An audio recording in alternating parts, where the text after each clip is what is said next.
અહીંયા કને મિરર ઉપર લેવાનું કામ ચાલુ હોય, જો રસ્તો લગાડ્યો હોય અને મિરર નીચેથી આવવાના હોય. તમારા લોકોની સેક્રેટરીને કોઈકની નજર લાગી ગઈ. છેલ્લી સેક્રેટરી બચી હતી, ખરાબ નીકળી. આજે સેક્રેટરી ખાવા નથી મળતી અને આ જો આ નાસ્તો કરવા બેઠી. એની ખબર હતી કે આ સેક્રેટરી ખરાબ છે એટલા માટે. હે ભાઈઓ ખાશે, ભાઈઓ શું ખાશે જો ખરાબ નીકળી.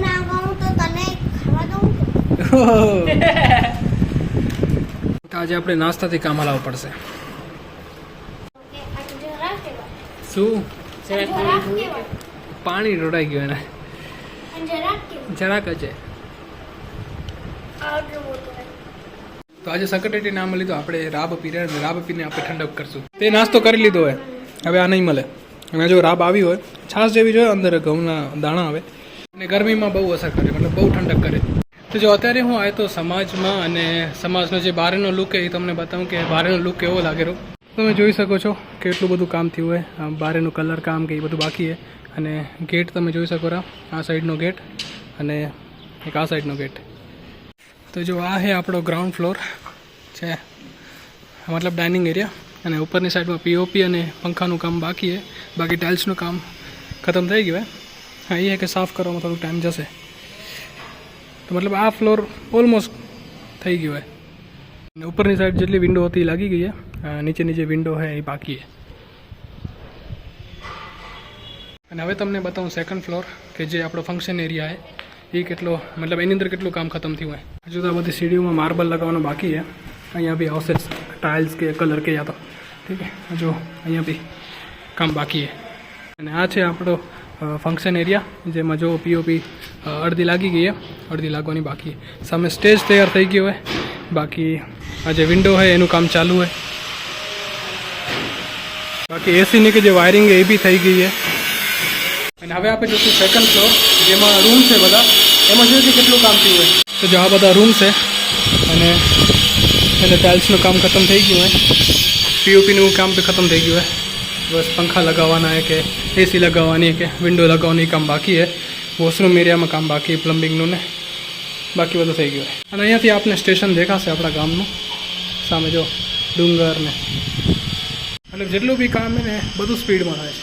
વર્કર્સ ઘણા બધા લાગેલા છે અને આશા છે કે બહુ જલ્દી ભવન તૈયાર થઈ જાય. અને બધા રૂમની ડિઝાઇન સેમ જ છે, કોઈ અલગ રૂમ નથી. જો બધામાં સેમ જ ડિઝાઇન અને બધામાં એક સરખું કામ કમ્પ્લીટ થઈ ગયું હોય. અને આ સાઈડથી નજારો કંઈક આવો હોય.